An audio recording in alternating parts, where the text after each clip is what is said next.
বন্ধুরা, তোমাদের সাথে একটা জিনিস শেয়ার করছি। তো দেখো, সেই তোমাদের সাথে সর্ষেটা শেয়ার করেছিলাম কি যে মাসিরা বাচ্চাদের নাচাতে আসলে ওরকম সর্ষে দেয়। তো সেই সর্ষেটা এখন আমার বর হচ্ছে টবেতে ছড়িয়েছে। আর দেখো, সর্ষে গাছ বেরিয়েছে আর এই টবেতেও ছড়িয়েছে। তো এরকম অবস্থা, পিঁপড়েগুলো কিছু একটা মুখে করে নিয়ে দৌড়াদৌড়ি শুরু করে দিয়েছে অটোমেটিক।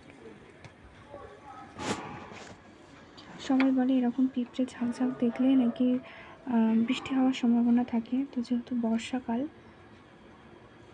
তো দেখা যাক। আর এই হচ্ছে দেখো, সর্ষে গাছ পুরো ভরে গেছে।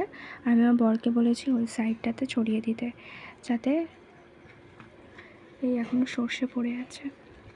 দেখা যাক, নিজেও মানে ওপারটায় ছড়িয়েছে, দেখা যাক কী হয়। পুরো কিছুদিনের মধ্যেই হচ্ছে গাছ পুরো ভর্তি হয়ে গেছে। আর এখানে একটা ঘুঘু আসে, সেই তোমাদের সাথে আগের ভিডিওতে শেয়ার করেছিলাম। ওই ঘুঘুটা এখনও আসে। তো এখন আপাতত নেই, কিন্তু একটু আগে এসেছিলো, চলে গেছে। তো ওর মনে কোনো ভয় ডর কিছু নেই।